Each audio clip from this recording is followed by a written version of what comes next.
بسم اللہ الرحمن الرحیم اللہم صلی علی سیدنا و مولانا محمد وبارک وسلم وصلی علیہ۔ کتاب الغسل۔ وقول اللہ تعالی وَإِن كُنتُمْ جُنُبًا فَاتَّطَہَّرُوا۔ الجامع الصحیح للبخاری کتاب الغسل، اس کا پہلا باب، جس باب میں غسل سے پہلے وضو کرنے کا ذکر ہے، مگر اس سے بھی پہلے جو کتاب الغسل کی ابتدا کی گئی وہ قرآن مقدس کے چند اقوال سے، چند آیات کے کچھ حصوں سے وہ کی گئی ہے، کیونکہ وہ بھی غسل سے متعلق ہیں۔ اللہ جل جلالہ نے قرآن مقدس میں ارشاد فرمایا وَإِن كُنتُمْ جُنُبًا فَاتَّطَہَّرُوا، کہ اگر تم جنبی حالت میں ہو خوب پاکیزگی حاصل کرو۔ دیکھیں یہاں پر خوب پاکیزگی حاصل کرو، اللہ جل جلالہ کی منشا یہ ہے کہ وہ بندوں کو پاک دیکھنا چاہتا ہے اور خوب پاک دیکھنا چاہتا ہے۔ فَاتَّطَہَّرُوا، خوب پاک دیکھنا چاہتا ہے۔ اور اس پاکی کا تعلق کچھ چیزیں ایسی ہیں جو ظاہر ہیں اور کچھ چیزیں ایسی ہیں جو باطن ہیں۔ کچھ چیزیں ایسی ہیں جو ہمیں آپ کو نظر آتی ہیں، ہم انہیں محسوس کرتے ہیں۔ کچھ چیزیں ایسی ہوتی ہیں کہ جنہیں ہم بظاہر دیکھ نہیں پاتے۔ فَاتَّطَہَّرُوا بڑی عمومیت ہے، یہاں پر ایک تو معنی یہی ہے کہ اپنے آپ کو غسل میں لاؤ، کیونکہ جو ملکوتی قوتیں تم سے دور ہو چکی ہیں انہیں قریب کرو، جو تمہارے اشتعالی کیفیت سے، تمہارے مساموں سے وہ جو منفی مواد اوپر جمع ہو چکے ہیں اندر سے نکل کر، وہ جب غسل کرو گے تو وہ سارے کا سارا زائل ہو جائے گا۔ اور پھر یہ ہے کہ جو پورے بدن انسانی سے سمٹ کر وہ ایک جوہر کی صورت میں، مادہ تولید کی صورت میں جو چیز خارج ہو چکی ہے، پورے کے پورے بدن انسانی کو اب ریلیف دینا مقصود ہے، تو وہ اس کا ایک طریقہ جو قدرت نے، فطرت نے بیان کیا، وہ ہے غسل کا کرنا۔ اور صورتحال یہ ہے کہ اگر تمہیں پانی دستیاب نہ ہو، پہلی بات تو ہے کہ اس کے اندر تفصیل ہے کہ وہاں پر خوب پاکیزگی حاصل کرو۔ اور دیکھیں خوب پاکیزگی حاصل کرنے کا تعلق صرف وضو اور غسل کے ساتھ ہی نہیں ہے، بلکہ اس کا تعلق اللہ جل جلالہ نے جسم کے سارے اعضاء کے ساتھ رکھا۔ یہ بڑا عمومیت اس میں پائی جاتی نا، جیسے آنکھوں کو صاف رکھنا کہ مرئیات نامناسب نہ ہوں، اسی طرح سے وہاں پر اپنے قوت شامہ کو محفوظ رکھنا، تمہارے مشمومات مشکوک نہ ہوں، قوت ذائقہ کو محفوظ رکھنا تاکہ تمہارے مذوقات نامناسب نہ ہوں، اپنی قوت سماعت کو محفوظ رکھنا تاکہ تمہارے مسموعات ناجائز نہ ہوں، اپنے احساسات کو، قوت لامسہ کو محفوظ رکھنا تاکہ تمہارے ملموسات نامناسب نہ ہوں۔ جب ان سارے نامناسبوں سے بندہ ہٹ جاتا ہے تو اصل میں یہ ہوتا ہے خوب پاک ہونا۔ جیسے زبان سے کہہ بھی دیا لا الہ تو کیا حاصل؟ وہ بندے کا دل، بندے کا دماغ، بندے کی سوچ، بندے کے اندر کی طہارت موجود نہیں ہے، تو زبانی کلامی یہ کہہ دینا کہ نہیں ہے کوئی معبود مگر اللہ، محمد صلی اللہ علیہ وسلم اللہ کے رسول ہیں، بھئی یہ جملہ تو یہ چھوٹا سا تو جملہ ہے۔ کیا تکلیف تھی کہ یہ عرب کے اندر کوہرام مچ گیا؟ یعنی ایک جملہ کیا انہیں بولنا نہیں آتا تھا؟ ایک جملہ کیا انہیں بولنا نہیں آتا تھا؟ وہ تو عرب تھے، وہ 3600 مرتبہ بیان کر جاتے، مگر اصل یہ ہوتا ہے کہ اس کو طاری کرنا پورے وجود پر۔ اسی طرح سے جو لوگ زبان سے وہ کلمہ طیبہ کا ورد کرتے ہیں، درود شریف پڑھتے ہیں، وظائف کرتے ہیں، اللہ کے بندو 20,000 مرتبہ پڑھنے کی بجائے 1 مرتبہ پڑھ لو، مگر دل پر طاری تو کر لو۔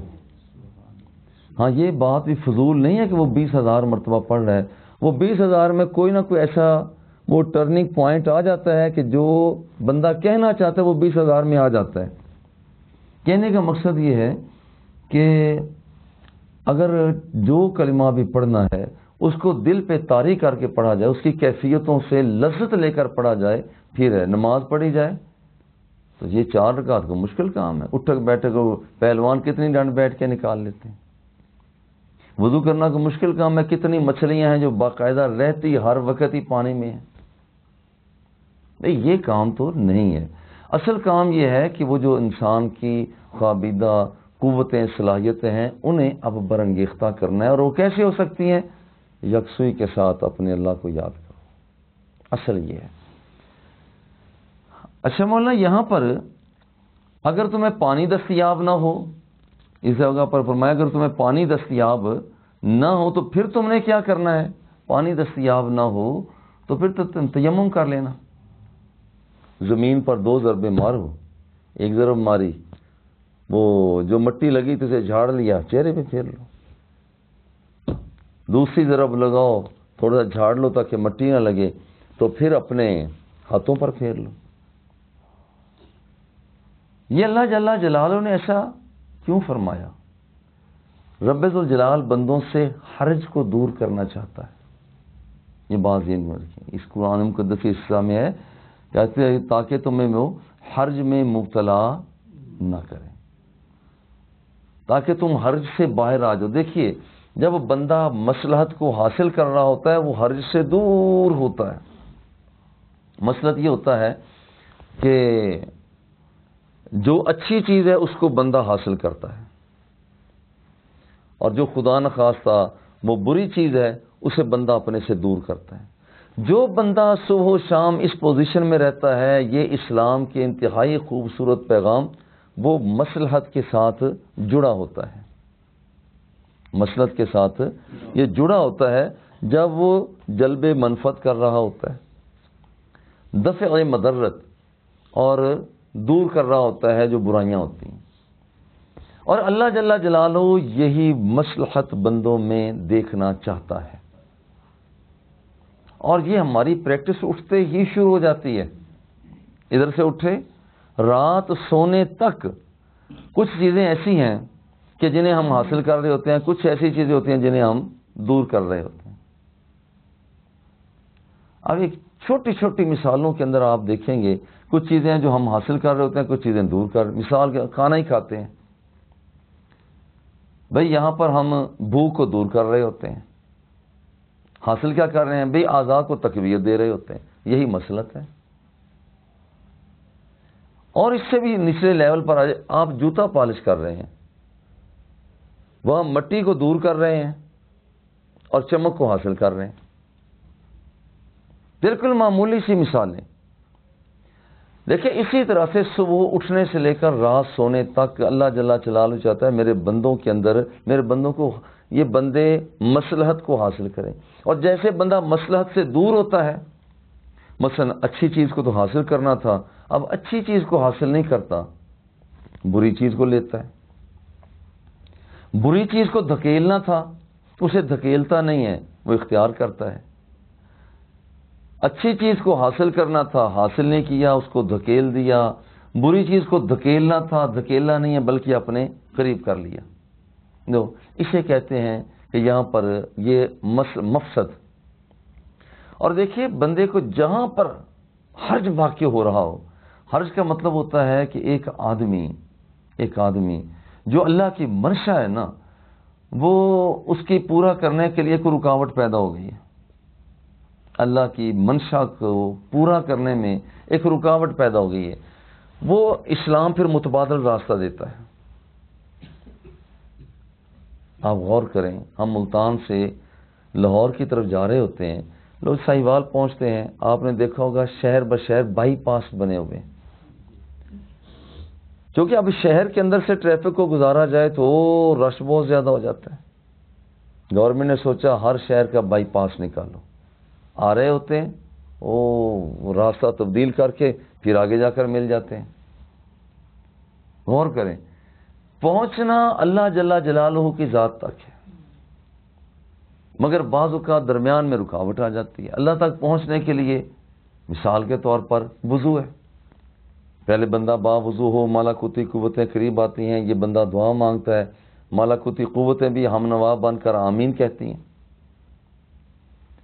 اب اس کے پاس سیدھا راستے پر اب یہ غسل کر نہیں سکتا، بیمار ہونے کی وجہ سے، اعضاء کے نحیف ہونے کی وجہ سے، پانی کے ضرر رساں ہونے کی وجہ سے، پانی کی عدم دستیابی کی وجہ سے، دشمن کے سامنے سینہ سپر ہونے کی وجہ سے، کتنے مسائل ہیں، بندہ پانی پر قادر نہیں، وضو نہیں کر سکتا۔ پہنچنا اس مقام تک ہے، اس کا یہ راستہ بھی یہی ہے کہ وضو بھی کرنا ہے، طہارت ہونا ہے، وضو نہیں، طہارت کا ہونا ہے۔ اب یہ ہنگامی حالت پیدا ہوگی، اگر اسے کہا جائے نہیں وضو ہی کرنا ہے تو دیکھیے اگر بیمار ہے وضو کرے گا تو اعضاء شال ہو جائیں گے، اگر ہے تنو مند مگر پانی دستیاب ہی نہیں ہو رہا تو یہ بندہ پاک ہی نہیں ہوگا، یا یہ بندہ تنو مند بھی ہے، صحت مند ہے، مگر آگے تو دشمن ہے، وہ دشمن جو ہے اگر یہ پانی لینے کے لیے جاتا ہے وہ اسے مارے گا، گولی مار کے وہ مار دے گا، یہاں پر حرج واقع ہو جاتا ہے۔ تو حرج سے بچانے کے لیے کیا کام کیا جاتا ہے؟ اس کے ایک متبادل راستہ دیا جاتا ہے، یوں صحیح بائی پاس، وہ اسلام نے اس کے لیے بائی پاس رکھا ہے۔ ہاں جی وضو کرو، میرے اللہ وہ اب کر نہیں سکتا، بیمار ہو گیا، اچھا تم کیوں نہیں کرو گے؟ جی پانی دستیاب ہے۔ تم کیوں نہیں کرو گے؟ جی دشمن سامنے کھڑا ہے۔ تم کیوں نہیں کرو گے؟ جی مرنے کا اندیشہ ہے، پانی بہت ٹھنڈا ہے، پانی ہے لیکن ٹھنڈا بہت ہے، اعضاء ختم ہو جائیں گے۔ دیکھیے اللہ جل جلالہ ارشاد فرماتا ہے پھر ایسا کرو تیمم کر لو، بائی پاس پر آ جاؤ، بائی پاس پر آ جاؤ۔ اور یہ دیکھیں یہاں پر ایک حرج واقع ہو رہا تھا، جب حرج واقع ہو رہا تو اس سے بچو، اس سے بچو۔ آپ دیکھیے حضرت حضور سیدنا ابوبکر صدیق رضی اللہ تعالی عنہ، آپ وہاں پر غار حرا میں حضور علیہ الصلوۃ والتسلیم کے پاس جلوہ فگن ہیں، حضور علیہ الصلوۃ والتسلیم آپ آرام فرما رہے ہیں۔ اب حضرت ابوبکر صدیق نے دیکھا کہ سامنے تو سانپ نکل رہا ہے۔ اب دیکھیے کہ ایک طرف ہے کہ وہاں پر سانپ کو ہٹایا جائے، اور دوسری طرف کیا ہے؟ دوسری طرف یہ ہے کہ اگر سانپ کو یہاں پر وہ تو آگے ڈسنے کا اندیشہ ہے۔ اب دیکھیے یہ ایک ہے ایسا عمل کہ مصلحت کو حاصل کیا جائے، یہ مصلحت اب اس میں کیا ہے کہ حضور کو بچایا جائے، مصلحت اس میں یہ ہے یہاں پر طلب منفعت۔ منفعت کیا ہے بھئی؟ اپنی جان تو آنی جانی چیز ہے، حضور کو تو بچاؤ۔ تو آپ کیا کرتے ہیں؟ مصلحت کے حصول کے لیے، حرج سے بچنے کے لیے، چونکہ انہیں پتہ ہے اگر میں نے مصلحت کا حصول نہ کیا تو کیا لازم آ جائے گا؟ وہ تو حرج لازم آ جائے گا۔ اس حرج سے بچنے کے لیے اپنی ایڑی کو سانپ کے نکلنے کی جگہ پر دے دیتے ہیں، ڈنگ بھی کھالتے ہیں، زخمی ہوتے ہیں، مگر حرج سے بچ جاتے ہیں۔ حضور علیہ الصلوۃ والتسلیم کو بے آرام ہونے دینا یہ بہت بڑا حرج تھا، بہت بڑا حرج تھا، مگر اس سے بچ گئے، بائی پاس بھی اختیار کیا، کیا کہ اپنی جان خطرے میں ڈال دو مگر حضور کی جان کے ساتھ نہ کسی کو کھیلنے دو۔ اور محبت بھرے لوگ تو یہاں کہتے ہیں کہ اصل میں وہ بھی بے تاب تھا زیارت مصطفیٰ کے لیے، کہ میں دیکھوں حضور علیہ الصلوۃ والتسلیم کی، کیونکہ رب ذوالجلال نے لکڑیوں کو شعور دے دیا، وہ حضور کے پیار میں رو رہی ہیں، پتھروں کو شعور بخش دیا ہے کہ وہ کہتے ہیں کہ آپ اللہ کے سچے رسول ہیں، احد پہاڑ کو شعور بخش دیا، وہ جنبش میں آ جاتا ہے، درختوں کو شعور بخش دیا کہ آمنہ کے لال آ رہے ہیں، ستاروں کو شعور بخش دیا کہ وہ جھک کر سلام پیش کر رہے ہیں، سورج اور چاند کو شعور کر دیا کہ وہاں پر وہ آپ کے اشاروں کے ساتھ وہ مچل رہے ہیں۔ یعنی کتنے چیزیں ہیں جو اللہ جل جلالہ نے حضور علیہ الصلوۃ والتسلیم کے اہتمام شان کیا۔ اچھا اب دیکھیے کچھ چیزیں ہوتی ہیں، وہ بندہ حرج سے بچنے کا حکم دیا جاتا ہے، جیسے حضور علیہ الصلوۃ والتسلیم نے حضرت ایک صحابی کو بلایا، نماز پڑھ رہے تھے، نماز پڑھتے ہوئے صحابی کو بلایا، وہ تھوڑی دیر کے بعد پہنچے، نماز مکمل کر لی، حضور نے فرمایا کیوں نہیں آئے جلدی سے؟ حضور میں نماز ادا کر رہا تھا۔ اب دیکھیں ایک حرج واقع ہو رہا ہے، حرج واقعہ کیا ہو رہا ہے؟ وہ یہ ہو رہا ہے کہ تمہیں حضور بلا رہے ہیں، اور اللہ جل جلالہ وہ ارشاد فرماتا ہے استجیبوا للہ وللرسول اذا دعاکم، تمہیں جب اللہ بلاتا ہے، رسول بلاتے ہیں تو آ جاؤ۔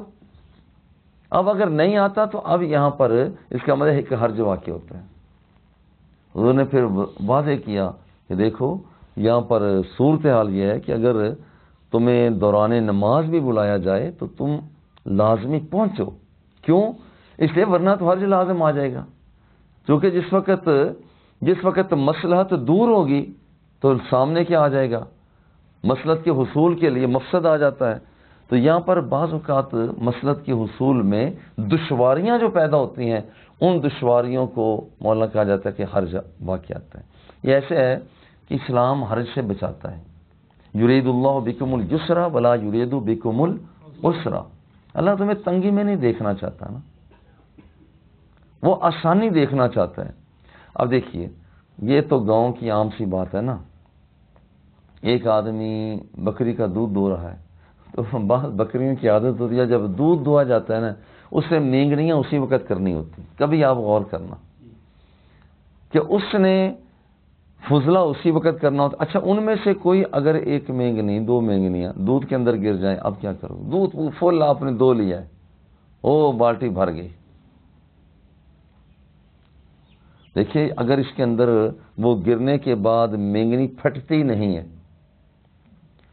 نمبر دو اپنا رنگین اثر دودھ میں نہیں چھوڑتی، دیکھو نا کہ سارے کا سارا دودھ ہی اسے رنگین کر دیا اپنے رنگ کے ساتھ۔ اچھا اگر یہ دو چیزیں نہیں ہوتی تو پھر اسلام ریلیف دیتا ہے کہ اس مینگنی کو نکال دو، دودھ پی جاؤ۔ جیسے کہ یہاں پر آپ نے پڑھا کہ چوہا گر گیا، اب کیا کرنا ہے؟ چوہا گر گیا ہے، اب جو چوہا گھی کے اندر گر گیا ہے اور گھی جمع ہوا ہے، جہاں جہاں پر اس کے پنجوں کے نشانات ہیں وہ اٹھا کر باہر پھینک دو، چوہے کو باہر نکالو، باقی گھی کھا جاؤ۔ دیکھیے اسلام چاہتا ہے یرید اللہ بکم الیسر، اللہ تعالیٰ جل مجدود تمہارے ساتھ آسانی چاہتا ہے، مشقت نہیں چاہتا۔ وہاں پر آج کل آپ دیکھ لیجئے کہ یہاں پر لیٹرینوں کے اندر، بیت الخلاء کے اندر، یا جہاں پر گرمیاں جب شروع ہو رہی تھیں مکھیاں بہت زیادہ ہوتی ہیں، وہ تو گویا کہ مکھیوں کی نرسری ہو جاتی ہے نا۔ اب وہ جسم انسانی پر بیٹھتے بالکل صاف شفاف آپ کے کپڑے ہوں، وہ مکھیاں اس قدر بیٹھ جاتی ہیں کہ انہیں ملایا جائے تو وہ تو کافی ساری بن جاتی ہے، مواد ہی کافی بن جاتا ہے۔ مگر اسلام کہتا ہے کہ اگر تمہیں اس بات کا پابند کیا جائے تو تمہارے لیے بڑی مشقت ہے، مشقت سے بچاتا ہے، گویا کہ وہ بائی پاس کو اختیار کرنے کا حکم دیتا ہے۔ ہمارے جب بارش ہوتی ہے دیکھیں پتہ ہی نہیں چلتا کہ یہ بارش کا پانی ہے، گٹر کا پانی ہے، وہ سارا ہوتا ہے۔ ایسے حالات میں، ان ہنگامی حالات میں اسلام جو ہے وہ بندوں کو، انسانوں کو بائی پاس دیتا ہے، کہتا ہے کوئی بات نہیں، اسی کے ساتھ تم نماز پڑھ لو، تمہاری نماز پھر بھی ہو جائے گی۔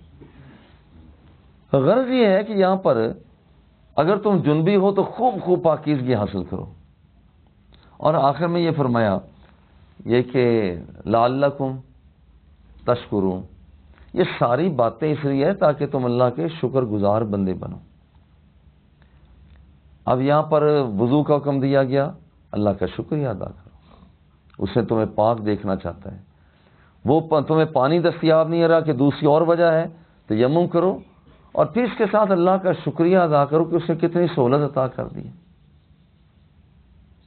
اور دیکھیے وہ لوگ جو انتہائی وہ کہتے ہیں نہیں جی ہم نے تو اسلام کے جو سخت قوانین ہیں نا بس وہی لینے ہیں، پانی ملے گا تو پانی ہی کریں گے، خواہ بیمار ہی کیوں نہیں ہے، ہم نے وضو ہی کرنا ہے۔ لو، حضور علیہ الصلوۃ والتسلیم ارشاد فرماتے ہیں ہلک المتنطعون، وہ جو مبالغہ کرنے والے یہ ہلاک ہو گئے۔ اس لیے یہ کام ہرگز نہ کیا جائے کہ ایک بعض لوگ ہوتے ہیں جی میں نے تسلی حاصل کرنی ہے، میرا وضو اچھا ہونا چاہیے، وہ کتنی دیر کرتا ہے، وہ تو مولانا وہ تو ایک پوری بالٹی ضائع کر دیتا ہے، بالٹی ضائع کر دیتا ہے، جو کہ اسلام اسے پسند نہیں کرتا۔ دیکھیے وہاں پر یہ اللہ کی ذات کا شکریہ ادا کرو، لعلکم تشکرون، تاکہ تم شکر گزار بندے بنو۔ دیکھیے مولانا یہاں پر حضور علیہ الصلوۃ والتسلیم کانا اذا اغتسل من الجنابۃ بدا، اب یہاں پر طہارت کیسے حاصل کی جائے، جنبی ہونے کے بعد طہارت کا حصول کیسے ہو سکتا ہے؟ اذا اغتسل من الجنابۃ بدا، جس وقت حضور علیہ الصلوۃ والتسلیم جنابت کا غسل فرماتے، بادہ شروع فرماتے، فغسل یدیہ، اب وہ طریقہ عطا فرمایا جا رہا ہے کہ وہ کس صورت میں کرے، غسل یدیہ، اپنے ہاتھوں کو دھوئے، ثم یتوضا، پھر وضو کرے، کما یتوضا للصلاۃ، جیسے نماز والا وضو کیا جاتا ہے۔ حضور وضو فرمایا کرتے، ثم يدخل اصابعه في الماء، پھر حضور علیہ الصلوۃ والتسلیم اپنی انگلیوں کو پانی کے اندر داخل فرما دیا کرتے، فيخلل بها اصول الشعر، اور پھر بالوں کی جو جڑیں ہیں ان میں حضور علیہ الصلوۃ والتسلیم خلال فرمایا کرتے، ثم يصب على راسه ثلاث غرف بيده، پھر 3 چلو لیتے حضور علیہ الصلوۃ والتسلیم اپنے سر مبارک پر ڈالا کرتے، ثم يفيض الماء على جلده كله، پھر اس کے بعد حضور علیہ الصلوۃ والتسلیم اپنے پورے وجود پر پانی استعمال فرمایا کرتے۔ اور لطف کی بات کیا ہے؟ لطف کی بات یہ ہے کہ حضور علیہ الصلوۃ والتسلیم یہ کام صرف ایک سا، آپ نے اندازہ لگایا یہاں پر ایک مد سے وہ تقریباً جو ہمارے پاس مد بڑا پڑا ہوا ہے، سائز پڑا ہوا ہے، وہ تقریباً پونا لیٹر بن جاتا ہے، لیٹر سے تھوڑا سا کم، پونا لیٹر۔ تو گویا کہ اس طرح کے برتن اس طرح کے 4 پوے کہہ لیجئے نا، وہ 4 مد جو ہمارے پاس پہلے آپ نے دیکھا، وہ 4 مد ہوں، اس کے ساتھ حضور علیہ الصلوۃ والتسلیم غسل فرما لیا کرتے تھے۔ اچھا مولا یہاں پر دوسری روایت میں آ رہا ہے کہ حضور علیہ الصلوۃ والتسلیم نے اپنا وضو فرمایا نماز کے اندر، غیر رجلیہ، مگر پاؤں کو نہیں دھویا۔ پہلی روایت میں کیا کہ آپ نے وضو فرمایا جو کہ نماز والا وضو، نماز والے وضو میں کیا ہوتا ہے، چہرے کو دھو، ہاتھوں کو دھو، سر کا مسح کرو اور پاؤں کو دھو، جو ہے کہ اس حدیث میں ہوگا کہ پاؤں کو بھی دھویا ہے۔ اور اس حدیث میں کیا ہو گیا کہ حضور علیہ الصلوۃ والتسلیم آپ سرکار دو عالم صلی اللہ علیہ وآلہ وسلم نے آپ نے پاؤں کو مبارک کو نہیں دھویا۔ اس کے اندر تطبیق یہ ہے، اصل غسل جہاں پر بندہ کرتا ہے وہ 2 طرح کے پوائنٹس ہوتے ہیں، ایک وہ ہوتا ہے کہ پانی آتا ہے اور پھر آگے بہہ جاتا ہے، جیسے ہمارے جامعہ فریدیہ میں غسل خانے بنے ہوئے ہیں، گھروں کے اندر ہیں عموماً آج کل یہ کہ وہ گزر جاتا ہے، تو وہاں پر تو وضو کر لیے، کرتے کرتے چہرے کو دھونا، ہاتھوں کو دھونا، سر کا مسح کرنا اور پاؤں کو بھی دھو لیا جائے، پہلے ہی دھو لیا جائے۔ اور کچھ ایسی جگہ ہوتی ہیں جہاں پر ایسی جگہ بنی ہوتی ہیں وہ پانی کی نکاسی کا انتظام نہیں ہوتا، پانی وہاں پر کھڑا ہو جاتا ہے، جب پانی وہاں پر کھڑا ہو جاتا ہے تو ظاہر ہے کہ کھڑا پانی جب اوپر سے غسل کرتا رہے گا، پانی تو وہاں کھڑا ہے، جب وہاں پر کھڑا ہوا ہے تو پانی کے ساتھ ابھی تک آدمی اپنے پاؤں کو نہ دھوئے۔ کب دھوئے؟ جیسے ہی تھوڑا سا ادھر ہو جائے، ادھر ہو کر پانی کو بہائے، تاکہ اب وہ لچھڑا ہوا پانی، وہ تو کھڑا ہوا ہے تو الگ ہو کر اپنے پاؤں کو دھو لے۔ غیر رجلیہ وغسل فرجہ، اور ایک اور کام کہ سرکار دو عالم صلی اللہ علیہ وسلم نے وضو فرمایا، پاؤں ابھی تک نہیں دھوئے، وغسل فرجہ، اور فرج کو دھویا، نازک مقامات جو ہیں انہیں دھویا۔ کیونکہ وہ سب سے پہلے وہ متلوث ہونے کا ہونے کا اندیشہ ہوتا ہے. آپ غور کریں یہاں پر دو چیزیں ہیں کہ حضور علیہ الصلوۃ والسلام وضو فرمایا اور اس کے بعد کیا فرمایا جا رہا ہے؟ وغسل فرجہ، اپنے فرج کو بعد میں دھویا. حالانکہ پہلے جو ہے وہ پہلا عمل جو ہے ہمیں روایات سے ملتا ہے، پہلا تو فرج کو دھویا جاتا ہے اور پھر اس کے بعد وضو کیا جاتا ہے. مگر اس حدیث میں کیا ہے کہ پہلے سرکار نے وضو فرمایا مگر وہاں پر مبال کو، مخرج کو اور اس کے ارد گرد کے علاقے کو اور پھر ارد گرد کے علاقے کو دھویا. مولانا جب میں پڑھ رہا تھا بعد میں احساس یہ ہو رہا تھا یہ چیزیں، یہ جیسے ترتیب ہے، ترتیب کو پلٹ کر بیان کیا گیا. یہ ایسے ہی ہے کہ جیسے کہا جاتا ہے کوئی آتا، میں پوچھوں کسی سے یار مہمان آئے ہیں، کوئی چائے پانی پیش کیا؟ حالانکہ ہوتا کیا ہے، پہلے پانی ہوتا ہے بعد میں چائے ہوتی ہے. لیکن ہم کہتے کیا، عموماً کہتے کیا ہیں، بھئی کوئی چائے پانی پوچھا ہے، وہ چائے پانی پوچھا، وہ چائے، حالانکہ چائے بعد میں ہے اور پانی پہلے ہے. بالکل اسی طرح سے محسوس ہوتا ہے کہ یہاں پر جو پہلے حکم فرمایا کہ وہ غسل فرجہ ہو، یہاں پر ہے کہ اپنے غیر رجلئی سارا کے سارا وضو فرما لیا، پاؤں مبارک ابھی نہیں دھوئے اور پھر اپنے فرج کو دھویا. بما اصابہ من الاذى، اور اسی طرح سے آپ نے اعضاء کو دیکھا جہاں جہاں پر یہاں پر کوئی حصہ پہنچا ہوا تھا آپ نے وہاں پر پانی پلٹا. ثم نحى رجليه، اس کے بعد اپنے جہاں پر آپ سرکار کھڑے تھے، نحى رجليه، اپنے پاؤں کو الگ کیا. مثلا وہ اس جو جگہ سے، جو ایک جگہ مقام بنایا گیا ہے، اس مقام سے ہٹ کر دوسری جگہ خشک جگہ پر آئے، وہاں پر اپنے مقدس پاؤں کو دھویا. فغسلهما، هذه غسلہ من الجنابۃ، یہ حضور علیہ الصلوۃ والتسلیم کا غسل جنابت تھا. اب دیکھیے کہ یہاں پر ایک پانی کے ساتھ میں نے حدیث پاک پڑھی، آج صبح مجھے ذوق پیدا ہوا کہ یہ حضور علیہ الصلوۃ والتسلیم ایک شاہ کے ساتھ نہا لیتے تھے. کام تو بڑا مشکل ہے، کام آگے آنے والی روایتوں میں بھی آ رہا ہے، کام مشکل ہے تو کیسے سرکار نہائے ہوں گے. میں کہا آج ذرا تجربہ کرتے ہیں. وہاں پر وہ گھی والی جو بالٹیاں ہوتی ہیں 5 لیٹر والی، اس کو آدھا رکھ کے، آدھے مطلب ہے کہ پونا کر کے، جس میں وہ 4 مد آ سکتے ہوں، تقریباً 4 مد. وہاں پر میں نے اب اسی ترتیب سے جیسے یہاں پر سرکار کے بارے میں، اچھا میں حیران ہوا ہوں، کوئی ایسی برکت پڑتی ہے. یعنی اس سے پہلے بھی میں نہایا کرتا ہوں تو پورا ٹب استعمال ہو جاتا ہے. اب میں نے اسی انداز میں وہ ساتھ ساتھ میں ذہن میں لا رہا تھا، اسی طرح سے میں غسل کر رہا تھا. باقاعدہ سارا غسل یہ 3 لیٹر کے ساتھ ہو گیا، اور 4تھا لیٹر تقریباً وہ جو بچا ہے اب وہ جسم پر بہانے کے لیے وہ کافی ہوتا ہے. اور یہ آپ بھی ذرا تجربہ کریں کہ یہاں پر ہم تو ٹوٹی کھول لیتے ہیں تو بس آئے جا رہا ہے پانی، پتہ نہیں چلتا. لیکن اصل یہ ہے کہ ایک آدمی اگر غسل کرنا چاہتا ہے تو پھر وہ 4 لیٹر کے ساتھ، تقریباً 4 لیٹر کے بہترین غسل کر سکتا ہے. ایک مد کے ساتھ یہ پونا لیٹر، یہاں پر اگر اس کو دیکھا جائے، مد کو دیکھا جائے تو 3 پونا پونا پونا پونا. اس کا مطلب ہے کہ یہاں پر اگر 4 مد ہوں تو وہاں پر تقریباً 3.5 لیٹر وہ پانی کافی ہے. ثم افاض علیہ الماء ثم نحى رجليه فغسلهما، هذه غسلہ من الجنابۃ، اور یہ حضور علیہ الصلوۃ والتسلیم کا غسل جنابت تھا.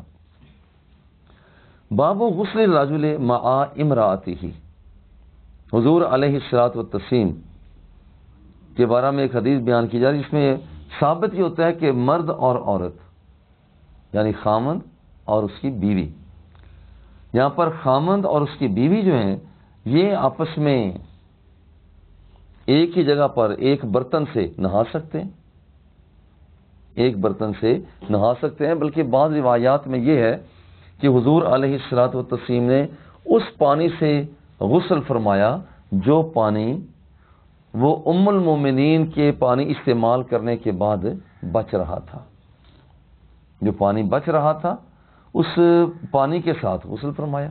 ٹھیک ہے، کوئی عرض کی بات نہیں. جیسے ایک بڑا ٹب ہو، اس ٹب میں سے آدھا پانی اہلیہ استعمال کر لیں اور آدھا پانی وہ مرد استعمال کر لیں، بچاؤ، کوئی حرج کی بات نہیں. اسی طرح سے بشرطے پاک صاف تو ہو.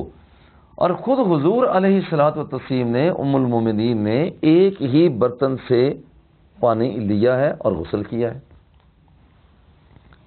اس دوران بھی دیکھیے، حدثنا آدم بن ابی ایاس، حدثنا آدم بن ابی ایاس قال حدثنا ابن ابی ذئب عن الزهري عن عروة عن عائشة قالت كنت اغتسل انا والنبي صلی اللہ علیہ وسلم من اناء واحد من قدح يقال له الفرق. حضور ام المومنین فرماتی ہیں، عائشہ صدیقہ رضی اللہ تعالی عنہا فرماتی ہیں کہ بڑا برتن ہوتا تھا تو اس سے حضور علیہ السلام اور میں وہاں پر یہ اکٹھے غسل کر لیا کرتے. دیکھیے، مرد عورت اکٹھے میاں بیوی ہیں، غسل کر سکتے ہیں. اور اس کے ساتھ یہ ہے کہ ایک دوسرے کی طرف دیکھنا، وہاں پر شرمگاہ کی طرف دیکھنا، یہاں پر اس حالت میں یا مخصوص حالات میں وہ مناسب نہیں ہے. ام المومنین فرماتے ہیں میں نے کبھی بھی حضور علیہ السلام کو کسی بھی حالت میں شرمگاہ کی طرف نہیں دیکھا. کس قدر احتیاط کا پہلو ہے. اللہ اکبر. اس طرح سے فرمایا کہ باب الغسل بالصاع، ایک سا کے ساتھ غسل کرنا، یعنی ایک سا کے ساتھ غسل کرنا، اربع امداد والمد قلہ والرطل، یعنی یہاں پر 4 مد ہوں تو ایک سا بنتا ہے، اور ایک سا کے ساتھ حضور علیہ السلام نے غسل فرما لیا ہے. یعنی محسوس ہوتا ہے کہ کیسے کر لیا ہوگا، لیکن میں کہتا ہوں کہ وہاں پر آپ آج ہی یہ کام کریں احتیاط کے ساتھ. یہ میں پریکٹس نہیں کر سکا کہ صابن لگا کر پھر ایک سا کے ساتھ ہو صابن کے بغیر، لیکن محسوس ہوتا ہے کہ اگر صابن کا استعمال کیا جائے، شاید پہلے پرانے دور میں صابن وہ جو اس وقت کا سب مٹی ہوتی تھی استعمال کیا جائے تو وہ تو شاید ایک سا کافی ہو. محسوس ہوتا ہے کہ یہ صابن چونکہ اس کے اندر چکنائی سی زیادہ ہوتی ہے، جھاگ زیادہ ہوتی ہے، اس کا اتارنا ایک مسئلہ ہے. تو اچھی بات ہوگی کہ کل کی یہ بھی پریکٹس کر کے آ جائے تو اچھا ہوگا کہ کیا صابن لگا کر بھی ہم ایک سا کے ساتھ نہا سکتے ہیں. اگر احتیاط کے ساتھ نہایا جائے اس کے ساتھ ہی میرا خیال یہ کہتا ہے کہ آدمی نہا لے گا. اچھا سا ایک سا کے ساتھ حضور علیہ السلام کا غسل کرنا. قال سمیت ابا سلمہ تھا، حضرت ابو سلمہ رضی اللہ تعالی عنہ، اور حضرت سلمہ جو ہیں یہ حضرت عائشہ صدیقہ رضی اللہ تعالی عنہ کی رضائی بہن ہے. گویا کہ آنے والا ذرا ذہن میں رکھنا، ابو سلمہ جو ہیں یہاں پر قال سمیت ابا سلمہ تھا، میں نے ابو سلمہ سے سنا. اچھا جی، تو اب یہاں پر ابو سلمہ وہ کیا فرماتے ہیں؟ یقول دخلت انا باخو عائشہ تھا، کہتے ہیں میں یعنی بھانجا اور بھائی، رضائی بھانجا رضائی بھائی، یہ ام المومنین کے پاس چلے گئے، اور یہ دونوں کے دونوں محرم ہیں. یاد رکھیے دونوں محرم ہیں. اور حضرت عائشہ صدیقہ رضی اللہ تعالیٰ عنہ کے پاس چلے گئے. فسألها اخوها عن غسل رسول اللہ صلی اللہ علیہ وسلم، کہ حضور علیہ السلام کا غسل کا طریقہ، اور پھر تعجب کیا ایک سا کے ساتھ حضور غسل فرما لیتے تھے. تو میں کہتے ہیں اس میں کون سی حرج کی بات ہے، آدمی کر سکتا ہے. اماں جی نے فدعت بِإِنَاءٍ باقاعدہ برتن منگوایا، ناو من صاع وہ ایک صاع کی مقدار تھا، فاغتسلت آپ نے غسل فرمایا، وافاضت علی راسها اور اپنے سر مبارک پر پانی بھی پلٹا. اچھا، وبیننا وبینہا حجاب ہمارے اور اماں جی کے درمیان میں ایک پردہ تھا. لو جناب، اس روایت کو لے کر اہل قرآن اتنا تڑپتے ہیں کہ دیکھو یہ، اور سارے کے سارے احادیث کے نسخے کو باطل کرنے کی کوشش کرتے ہیں. یا دیکھو کتنی بے شرمی کی بات ہے، یہ لکھی ہوئی ہے کہ مردوں کے سامنے وہ عورت نہائے. پہلی بات تو یہ تاثر ہی غلط ہے کہ ان کے سامنے نہایا جا رہا ہے، ان کے سامنے نہیں نہایا جا رہا. وہاں پر پردہ حائل ہے، دبیس طے کا پردہ حائل ہے. اب پردے، ہاں یہ بات ضرور ہے کہ ایک برتن کو منگوایا گیا. اب یہاں پر دو چیزیں ام المومنین نے عطا فرما دی. ایک تو حضور علیہ السلام کے غسل کرنے کی کیفیت عطا فرما دی، اور ایک پانی کی کمیت عطا فرما دی کہ پانی کتنا تھا. دیکھو میں غسل کر کے بتا رہی ہوں، اور ان میں سے کوئی بندہ آپ کو دیکھ بھی نہیں رہا تھا. اچھا، زیادہ سے زیادہ دیکھ کیا رہا تھا؟ جب آپ اپنے سر مبارک پر پانی کو انڈیلتی، وہ دور بیٹھے ہوئے سر تو نظر آتا ہے، بال تو نظر آتے ہیں، ہاتھ بھی نظر آتے ہیں. تو کیا یہ شرعی طور پر جائز تھا؟ دیکھیے، محرم بندہ بالوں کو دیکھ سکتا ہے، سر کو دیکھ سکتا ہے، ہاتھوں کو دیکھ سکتا ہے. اور یہ آنے والے دونوں ام المومنین سیدہ عائشہ صدیقہ رضی اللہ تعالی عنہا کے محرم تھے. ایک رضائی بھتیجا، ایک رضائی بھانجا تھا، دوسرا آپ کا رضائی بھائی تھا. اور رضائی بھائی سے بھی پردہ نہیں ہے، اور رضائی بھانجے سے بھی پردہ نہیں ہے. جب پردہ نہیں ہے تو ان کے سامنے آپ نے کمیت کو، کیفیت کو بتا دیا، تو اس میں کون سی حرج کی بات ہے؟ کوئی حرج کی بات اس میں نہیں ہے. اور اس کو لے کر یوں ثابت کرتے ہیں، جب میں نے پہلی مرتبہ روایت کو پڑھا تو میں بھی لا حول کرنے، لا حول ولا قوت الا باللہ العلی العظیم، جیسا ماحول ہوتا ہے پھر آدمی اس کے ساتھ چلتا ہے.